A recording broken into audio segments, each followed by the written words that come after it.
Today we will discuss about the treatment of specific purpose fund. कि how will you treat specific purpose funds in the financial statements of non-profit organization? बेटा जैसे कि मैंने आपके साथ discuss करा था, जितने आप लोगों के स्पेसिफिक पर्पस फंड्स होते हैं, these are the capital receipts. और आपको पता है जितनी कैपिटल रिसिप्ट्स होती हैं, these will be shown on the liability side of the balance sheet. For example, हमें टूर्नामेंट फंड है. अब जब हमें टूर्नामेंट फंड है, it's a specific purpose fund, it will be shown on the liability side of the balance sheet. अब उससे related जो income होगी उसको उस पर्टिकुलर फंड में हम प्लस करेंगे और उस फंड से रिलेटेड जितने एक्सपेंसेस होंगे वो हम माइनस करेंगे. फॉर एग्जांपल हमें टूर्नामेंट फंड दिया है, तो टूर्नामेंट फंड को हम लोग बैलेंस शीट की लायबिलिटी साइड पे शो करेंगे और उससे रिलेटेड अगर कोई डोनेशन आई है उसको ऐड करेंगे और टूर्नामेंट एक्सपेंसेस को माइनस करेंगे.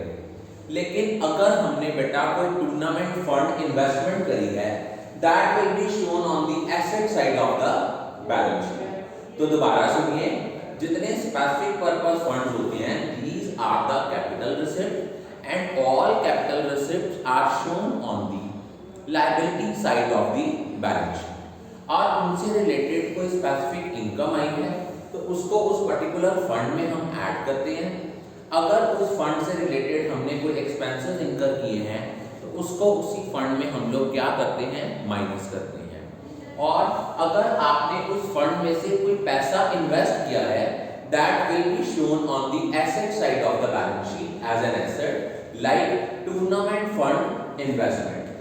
और अगर आपका ये वाला नेट बैलेंस नेगेटिव आता है, सपोज आपका टूर्नामेंट फंड का ओपनिंग बैलेंस था सपोज 1 लाख, डोनेशन आई 2 लाख, टोटल हो गया 3 लाख, लेकिन आपके जो टूर्नामेंट एक्सपेंसेस थे वो थे 3.5 लाख. इट मीन जो 50,000 का नेट बैलेंस एब्जॉर्ब नहीं हुआ उसको हमने कहाँ शो करना है, उसको हमने शो करना है इनकम एंड एक्सपेंडिचर अकाउंट की डेबिट साइड पे as an expense.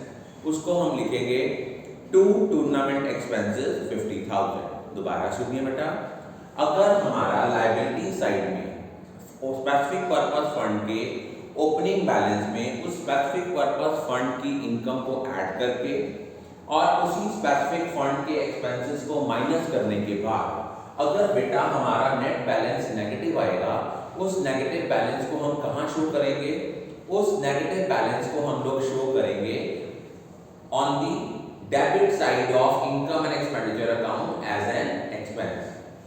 Then next, अगर मान लो कोई एसेट क्रिएट हो रहा है, उसकी ट्रीटमेंट कैसी होती है. सपोज हमारे पास बिल्डिंग फंड है 10 लाख का और एनपीओ ने इनकर किया 6 लाख रुपया उनकी कंस्ट्रक्शन के ऊपर.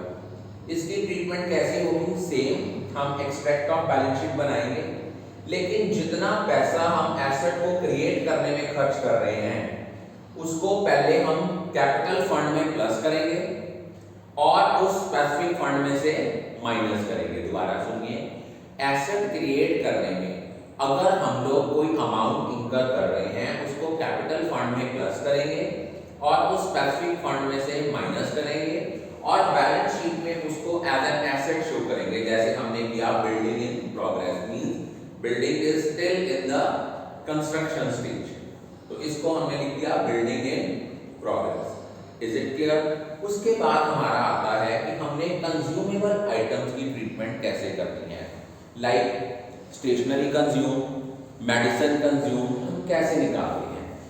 अब देखिए, इसको निकालने का फॉर्मूला होता है opening stock of consumable items add net purchases minus closing stock.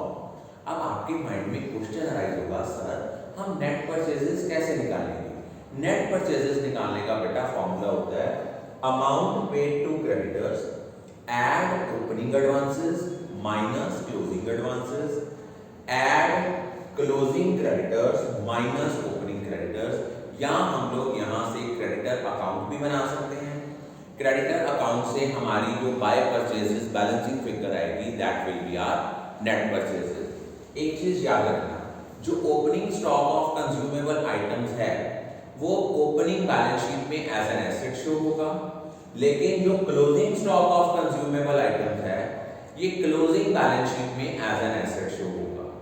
जो हमारे ओपनिंग एडवांसेस टू क्रेडिटर्स हैं ये ओपनिंग बैलेंस शीट में एज एन एसेट आएंगे और क्लोजिंग एडवांसेस टू क्रेडिटर्स ये क्लोजिंग बैलेंस शीट में एज एन एसेट आएंगे। ओपनिंग क्रेडिटर्स को ओपनिंग बैलेंस शीट में लायबिलिटी शो करेंगे, क्लोजिंग क्रेडिटर्स को क्लोजिंग लायबिलिटी में, क्लोजिंग बैलेंस शीट में हम एज अ लायबिलिटी शो करेंगे। I think all of you are clear about